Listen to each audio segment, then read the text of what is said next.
Isang malaking tanong ang unti-unting nabubuo sa Subic, kaya na ba talagang gumawa ng makabagong barkong pandigma ang isang Koreanong higanteng gumagawa ngayon ng mga barkong sibilyan sa Pilipinas? At kung oo, gaano kalapit ang araw na hindi na kailangang ipadala sa ibang bansa ang isang barko para sa mahalagang bahagi ng paggawa nito? Mas nakakagulat, hindi lamang haka-haka ang pinagmumulan ng tanong na ito.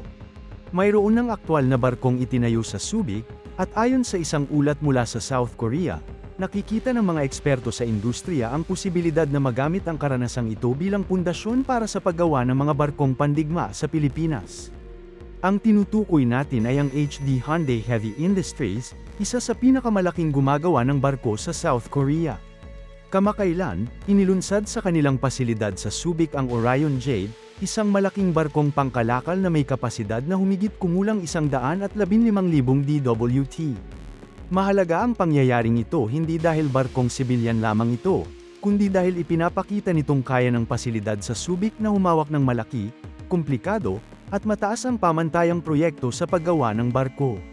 At dito nagiging interesante ang kwento para sa Philippine Navy. Hindi naman nagsimula kahapon ang relasyon ng HD Hyundai sa Pilipinas. Mula pa noong 2016, nakakuha na ang kumpanya ng mga kontrata mula sa militar ng Pilipinas para sa iba't ibang uri ng barko, kabilang ang mga frigate, patrol vessel, at offshore patrol vessel. Ibig sabihin, may mahigit isang dekada ng ugnayan sa pagitan ng Koreanong gumagawa ng barko at ng Philippine Defense Establishment. Sa unang tingin, maaaring isipin na magkahiwalay ang paggawa ng barkong pangkalakal at barkong pandigma. Totoo yun, mas mahigpit ang pangangailangan ng barkong militar.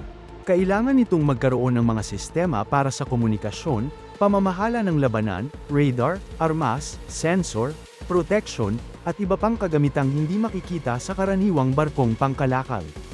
Pero may isang mahalagang pundasyon na pareho, ang mismong kakayahang gumawa ng malaking katawan ng barko, mag-install ng mga makina at sistema, magpatakbo ng mga tauhan, magsagawa ng pagsusuri, at sundin ang mahigpit na pamantayan sa kalidad. At yan mismo ang dahilan kung bakit mahalaga ang Orion Jade. Ang isang barkong may ganitong laki ay hindi basta-basta ginagawa. Kailangan ng malawak na pasilidad, mga manggagawang may kasanayan, maayos na supply ng materyales, mga crane at kagamitan, pagpaplano ng produksyon, at kakayahang pamahalaan ang maraming proseso ng sabay-sabay. Kapag napatunayan ng isang pasilidad na kaya nitong gawin ang ganitong proyekto, nagkakaroon nito ng mahalagang karanasan na maaaring gamitin sa mas komplikadong mga programa sa hinaharap. Ngunit kailangang linawin ang isang mahalagang punto. Ang paglulunsad ng Orion Jade ay hindi nangangahulugang handa na agad ang Subic para gumawa ng isang ganap na modernong frigate mula simula hanggang matapos. Ang paggawa ng barkong pandigma ay ibang antas. Hindi sapat ang paggawa ng katawan ng barko.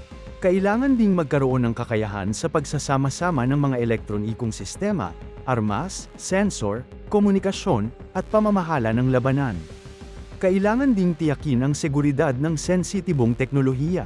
At higit sa lahat, kailangang magkaroon ng malinaw na proseso para sa pagsubok, sertipikasyon, pagtanggap, at pagsasanay ng mga tauhan.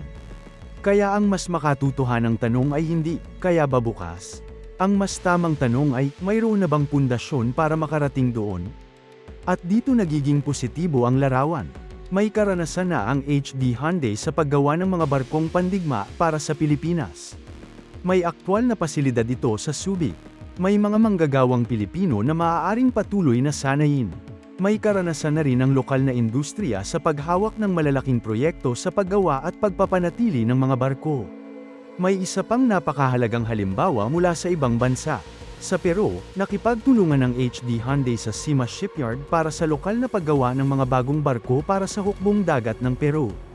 Ang unang barkong tinawag na Chimbote ay inilunsad kamakailan, habang ang ikalawang barko ay natapos na rin sa pangunahing yugto ng paggawa.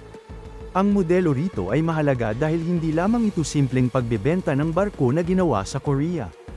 Kasama rito ang paglilipat ng kaalaman at aktwal na lokal na paggawa. Ito ang posibleng direksyong maaaring pag-aralan ng Pilipinas. Sa halip na isipin agad ang isang napakalaking pagbabago, maaaring magsimula sa mas praktikal na hakbang. Halimbawa, Maaaring magkaroon ng mas maraming gawain sa Subic para sa paggawa ng mga bahagi ng barko, pagsasama ng ilang sistema, pagpapanatili, pagkukumpuni, at unti-unting pagtaas ng antas ng lokal na paggawa. Kapag lumawak ang kakayahang ito, maaaring sumunod ang mas komplikadong proyekto. At dito pumapasok ang malaking potensyal para sa Philippine Navy. Kung may kakayahan ng bansa na gumawa o makilahok ng malaki sa paggawa ng sariling mga barkong pandigma, maaaring magkaroon ng mas mabilis na pagpapanatili at pagkukumpuni. Hindi lahat ng problema ay kailangang ipadala sa ibang bansa. Maaari ring mas mapalakas ang lokal na mga kumpanya na gumagawa ng bakal, cable, makina, elektronikong kagamitan, at iba pang sangkap ng industriya ng paggawa ng barko. Sa madaling salita, hindi lamang barko ang maaaring malikha. Isang buong industriya ang maaaring lumago. Pero may mga hamon pa rin. Una, kailangan ng tuloy-tuloy na pamumuhunan. Ang paggawa ng barkong pandigma ay nangangailangan ng napakamahal na kagamitan at pasilidad.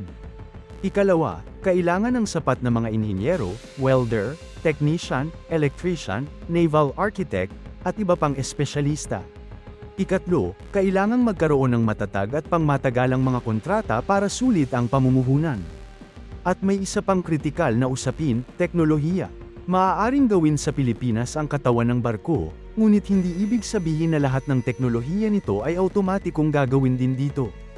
Ang radar, missile system, combat management system, sonar, electronic warfare equipment, at iba pang sensitibong kagamitan ay maaaring manggaling sa iba't ibang bansa. Kaya ang tunay na sukatan ng lokal na kakayahan ay hindi lamang kung saan hinubog ang bakal, kundi kung gaano kalaking bahagi ng buong barko ang kayang idisenyo, gawin, pagsamahin, subukan, at panatilihin sa loob ng bansa. Dito dapat maging maingat ang mga tagamasid. Ang ulat ng South Korean media ay isang positibong senyales, ngunit hindi ito katumbas ng opisyal na anunsyo na may napagkasunduan ng bagong programa para sa paggawa ng barkong pandigma sa Subic.